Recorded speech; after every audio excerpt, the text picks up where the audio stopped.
जेजुरी देव गेले जेजुरा निळा घोडा आगडतून नगारा सोन्याची जेजुरी देव गेले जेजुरा निळा घोडा पावमे तोडा कमरी कर पटा मिहिर मस्तकी तुळा खोबऱ्याचा कुटका भंडाऱ्याचा भडका बोल हंकारा सदानंदाचा येळको सदानंदाचा येळको जय देव जय देव जय देव जय देव जय देव जय शिव मातंडा जय देव जय देव जय देव जय देव जय देव जय शिव मातंडा हरिवदना मल्हारी तुझी प्रचंड जय देव जय देव जय देव जय देव जय देव जय शिव मातंडा हरिवदना मल्हारी तुझी प्रचंड मला नाही तर नाही तुम्ही या आजाला तरी सांगून गेला असं राजाला बी ठाव नसल की तुम्ही एवढ्या राज्याला कुठं गेला होतात ते माझं म्या बघून घे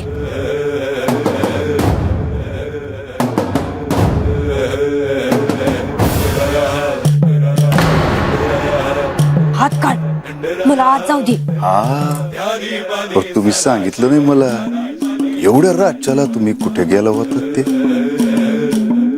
तू चाकर आहेस ते इसरू नगस कसा इसरत राजाने मला विचारलं की पानुबाई एवढ्या राज्याला कुठे गेल्या होत्या म्हणून मला जर सांगता आलं नाही तर राजाच मला चाकरीहून काढून टाकल कशाला बडबड करतोयस तुझ्या बडबडीनं बाजा होईल तू ग बस आणि मला आज जाऊ दे मग मी आजाशी खोटं बोलू होय खरं बी बोलू नगस आणि खोटं बी बोलू नगस तुझ्या बोलण्यानं बाजा होईल र बर जावा तुम्ही राज्याला हात वाड्यात नव्हता हे मात्र खरं आहे हे बानू अग कसला आवाज येतोय हा काय झालं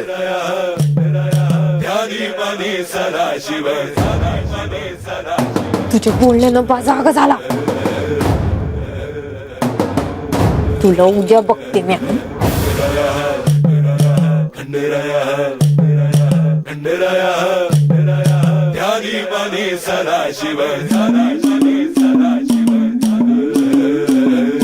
काय झालं काय ग बानू अरे काय नाही या म्हाताऱ्याचाच आवाज येत होता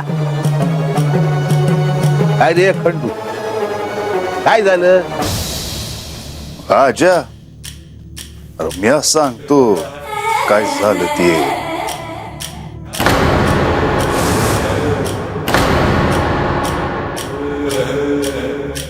तू ग बसतोस का हे खंडू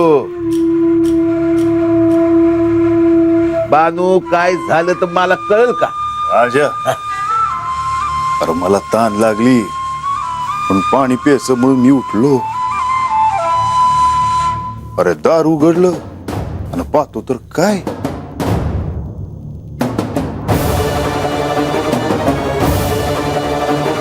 तर बानूबाई भी पाणीच पित होत्या या विचारलं की म्या कुठलं पाणी प्यायचं तर त्यावरून बडबड करायला लागल्या बानूबाई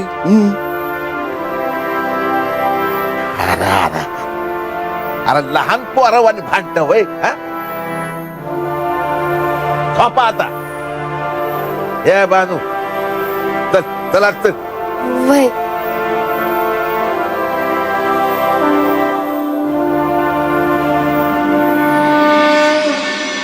आजा तू भी जा मैं भी जातो आणि झोपतो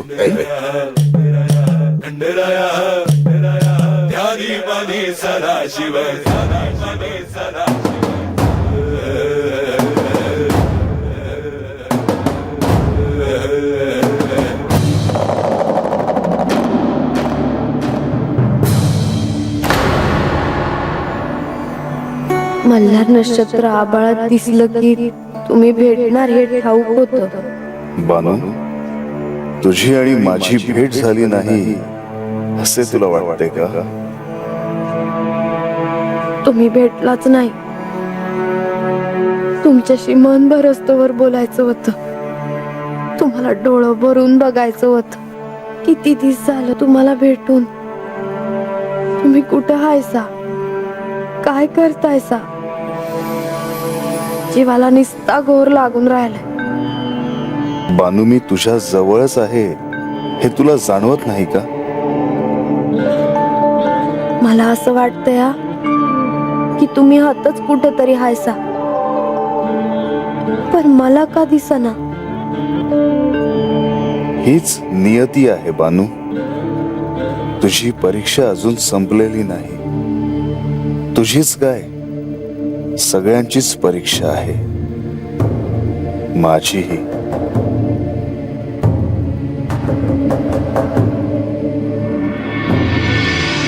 ओम ब्रह्मदेवाय नमः. ओम ब्रह्मदेवाय नमः. ओम ब्रह्मदेवाय नमः. ओम ब्रह्मदेवाय नमः. ओम ब्रह्मदेवाय नमः. ओम ब्रह्मदेवाय नमः. ओम ब्रह्मदेवाय नमः. ब्रह्मदेवाय नमः. ओम ब्रह्मदेवाय नमः. ओम ब्रह्मदेवाय नमः. ओम ब्रह्मदेवाय नमः. ओम ब्रह्मदेवाय नमः.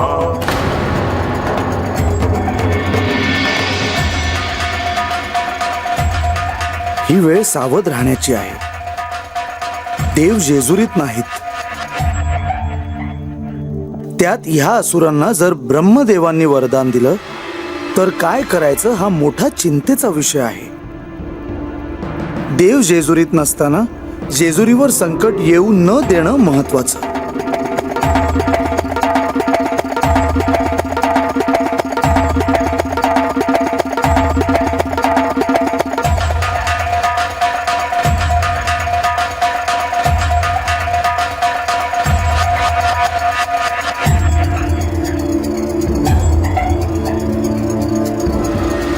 अहो, तुमच्यासाठी केशराचं दूध आणलं आहे. देवी, आत्ता नको.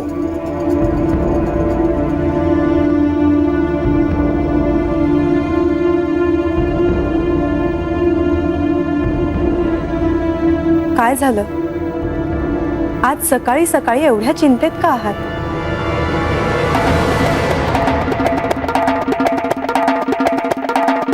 तुम्हाला काहीच जाणवलं नाही? ओम ब्रह्मदेवाय नमः. ओम ब्रह्मदेवाय नमः.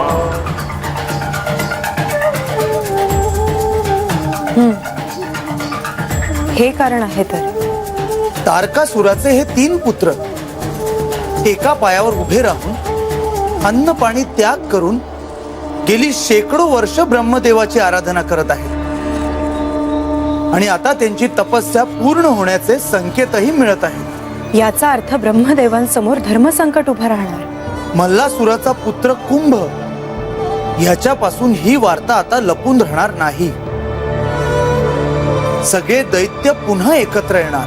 हो, परंतु हा प्रश्न केवळ जेजुरीचा नाही तर समस्त सृष्टीचा आहे. कारण जर त्यांना इच्छित वरदान मिळालं तर निद्रिस्त असलेल्या समस्त दैत्यकुळाला जाग येईल. त्यांचं बळ वाढेल. अधर्म जागा होईल. आपण काहीतरी करायला हवं.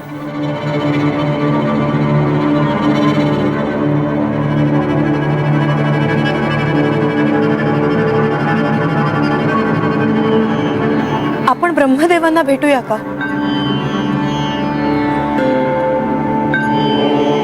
पण आपण त्यांना कसं सांगणार की असुरांना वरदान देऊ नका म्हणून?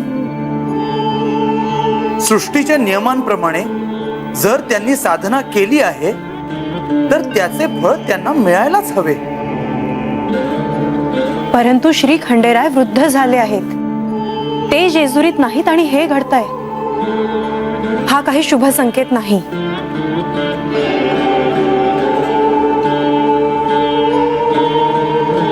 वेळ पडली तर मला माझा हा हेगडी प्रधानाचा अवतार बाजूला ठेवून युद्धासाठी तयार व्हावं लागेल. अहो, परंतु त्याआधी ह्या परिस्थितीवर श्री खंडेरायांशी बोलणं व्हायला हवं. हे तर करावंच लागेल. परंतु हे 3 असुर ब्रह्मदेवांकडे काय वर मागतात आणि ब्रह्मदेव त्यांना काय वर देतात यावर आता सर्व काही अवलंबून आहे. नारायण नारायण. शुभ अशुभाचा लपंडाव अनंत काळ सुरूच आहे. धर्माच्या राज्याची स्थापना झाली तरी अधर्म पूर्णपणे निद्रिस्त कसा राहील. सत्ययुग अथक परिश्रमांनी आणले तरी चिरडून टाकलेले असत्य पूर्णपणे नष्ट कसे होईल. अगदी तसेच श्री मल्हारी चरित्रात श्री मार्तंड भैरव अवतारात 3 असुरांनी कठोर तपश्चर्या केली आहे. हे ब्रह्मदेव, हे पिताश्री, तुमचेच स्तवन त्यांच्याकडून होत आहे. हे पिताश्री, तुम्ही काय भूमिका घेणार आहात.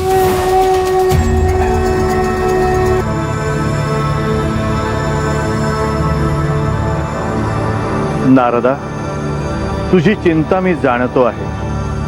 सृष्टीच्या नियमांप्रमाणे सर्व काही घडायला नको का? म्हणजे पिताश्री, याचा अर्थ तुम्ही त्यांना इच्छित वरदान देणार.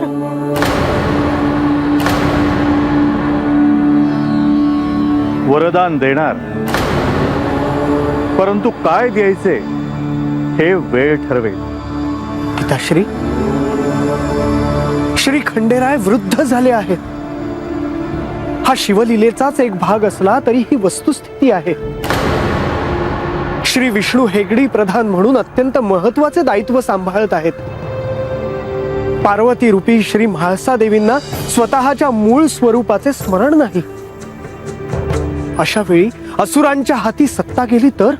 नारदा, महादेव हे लयतत्वाचे स्वामी आहेत. सृष्टीचा सांभाळ करण्यासाठी ते समर्थ आहेत.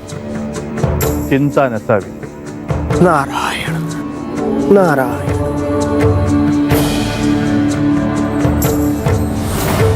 ओम ब्रह्मदेवाय नमः.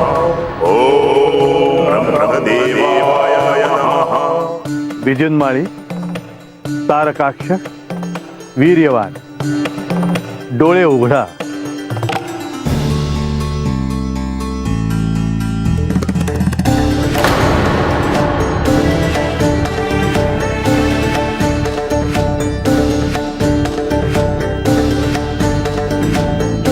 ब्रह्मदेव, आपण?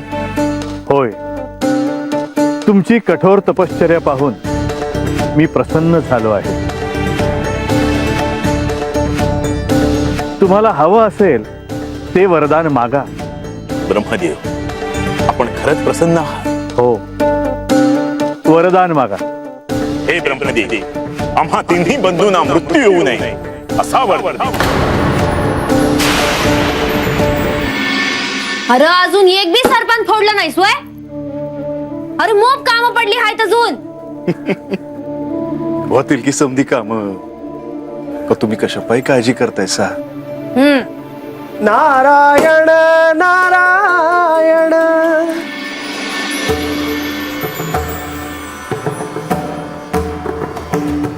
महाराज तुम्ही एक अत्यंत.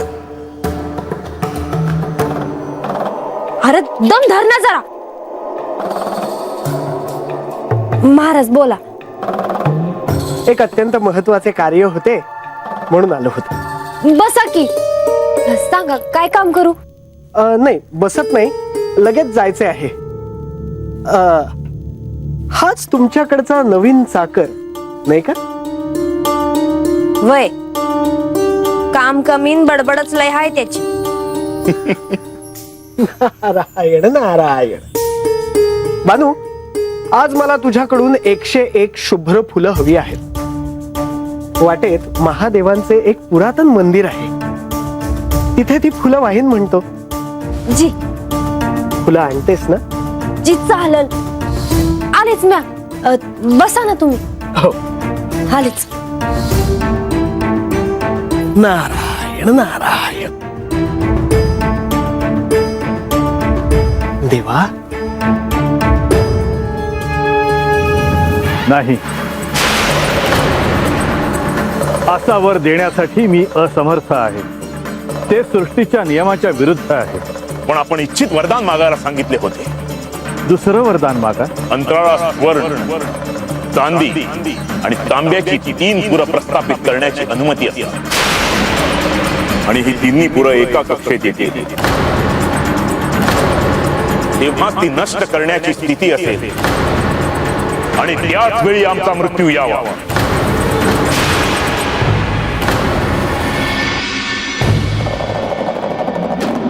मुनिवर, काय काम काढलं तुम्ही? देवा, ही कसली शिवलीला?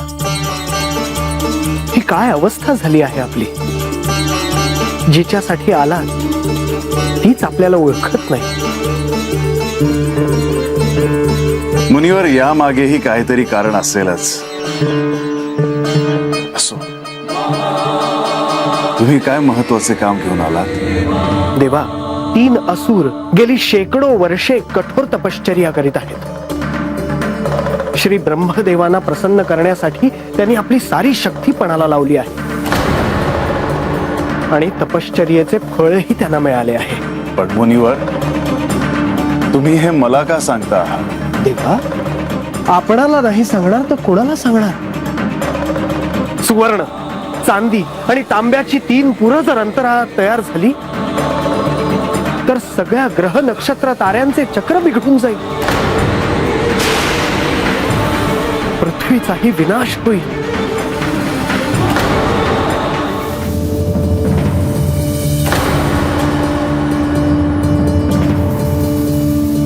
तथास्तु.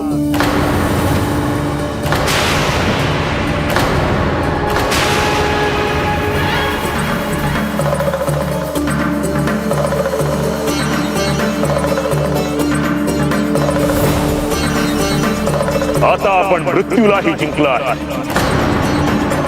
स्वर्ग, पृथ्वी आणि पाताळ याच्यावर आपलं साम्राज्य आहे.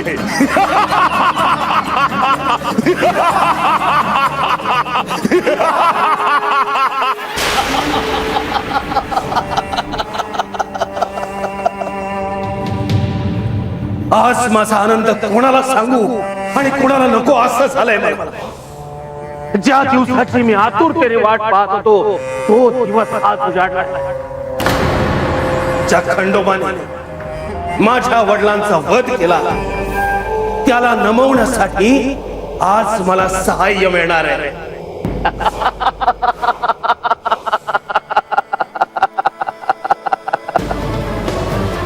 ब्रह्माच्या वरदानाने त्रिपुरासुरांचं मनोबल आता उंचावलं. शतकानुशतक चाललेल्या त्यांच्या तपस्येला आता फळ मिळालं. आता त्यांना थांबवणं अशक्य प्राय. आता पुन्हा एकदा या भूतलावर दैत्य कुळांचं साम्राज्य येणार. पुन्हा एकदा देवलोक आमच्या स्वाधीन होणार. आणि आता पुन्हा एकदा मला माझा सूड उगवण्यासाठी साधन मिळणार.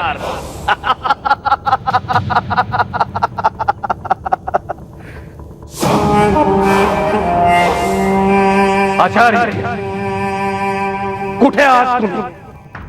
मला आता या क्षणी तुम्हाला भेटावं वाटत आणि सांगावं वाटत की ह्या कुंभकाला तुम्ही कितीही थांबवण्याचा प्रयत्न केला तरी तो थांबणारा नाही. तुम्हीच मला सांगितलं होतं किती म्हाळसा साक्षात आदिशक्तीचं रूप. आता तुम्हालाच नाही, साऱ्या ब्रह्मांडाला मी दाखवून देते की त्रिपुरासुराच्या सहाय्याने फक्त जेजुरीच नव्हे तर सारी सृष्टी मी कशी काबीज करतो. आणि म्हाळसा आता तू देखील सज्ज हो, कारण लवकरच मी तुझ्या जेजुरीवर आक्रमण करणार.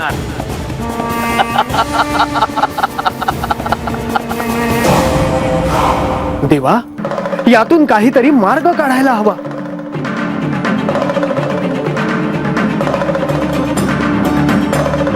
नाही मुनिवर, या प्रसंगी मी काही करू शकत नाही. मी माझे शिवत्व जेजुरीत म्हाळसेच्या स्वाधीन करून आलो आहे. मुनिवर, आपले हेच कार्य असेल तर या आपण. नारायण नारायण. शुभम भवतु. नारायण नारायण.